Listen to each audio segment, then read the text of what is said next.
Hey, Mark Meldrum, Northern Ohio Chevelle Club out here Saturday afternoon, July 11th, one day before Joshua's birthday, my son. He'll be 31 tomorrow. We were over there having a little birthday dinner. We went to a local rib joint and picked it up and brought it over to their house. And of course, they're happy to get a meal with the baby. I mean, the baby's 3 weeks old and certainly a lot of work right now, so they don't get a chance to get out too much, and especially with all this COVID, and we gotta wear masks now and all that crazy stuff. But anyway, we went over there for dinner and got back out in the garage this afternoon on this 1966 Chevelle Malibu LS transplant. We're coming down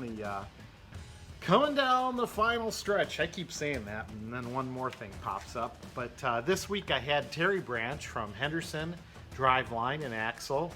He was over here and he took a measurement. Now that we got all the weight on the body and whatnot, and on the frame, he took a measurement of how long the drive shaft's got to be. And he's making me a drive shaft, and we should get that Monday or Tuesday. And of course, so that gives me a week to get everything straightened out and started up and running fine. Of course, you know, I started this engine up for you while it was just a chassis, but now it's time to turn the key and start it up.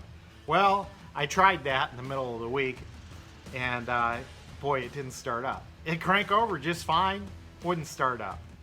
And Jesus, I'm going crazy. I'm like, what the heck?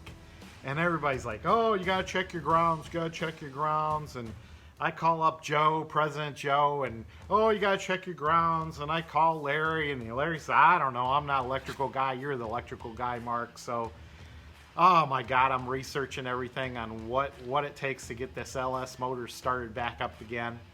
And I'll tell you, a little angel came to me today.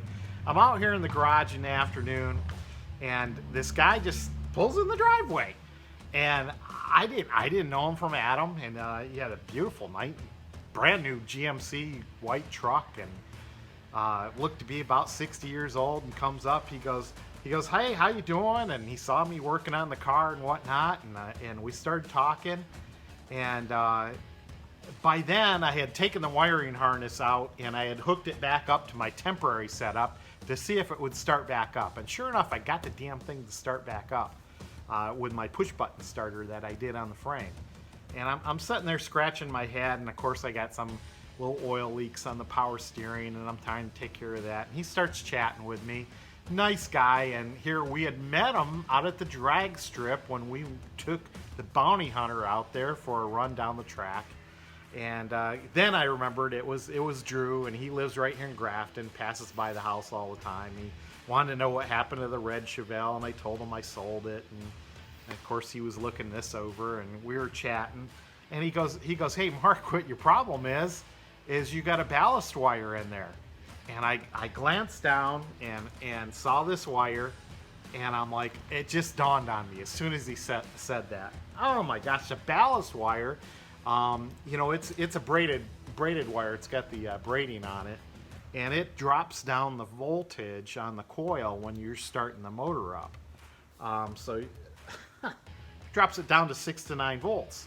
And of course, when you drop down the voltage on this particular wire, well, hell, that's not enough to start the fuel pressure regulator. And that's what my problem was. The fuel pressure, or the fuel pump was not cycling on when I would turn the key. Of course, it didn't have a full voltage.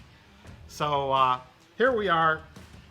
We took the ballast wire out. It's only about 1.5 ohms, but it's just enough to drop that voltage down, so you don't have enough voltage to run the computer properly and turn the fuel pump relay on. So hey, we got it straightened out. Hopefully got it straightened out. I got the wiring harness out, and I've got a new wire in here, and I got to wrap all this stuff and get it back in, and then tomorrow it should fire up just fine.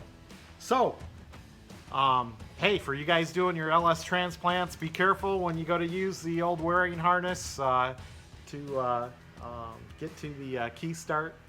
You might have a problem, and it's not a ground. it's not enough voltage. So, hey, enjoy the rest of your weekend. Maybe I'll come to you tomorrow when we got this thing running and the oil leaks buttoned up. But this thing should be on the road this week once this drive shaft gets here about Tuesday or so. Okay, Mark Meldrum, Northern Ohio Chevelle Club. See ya!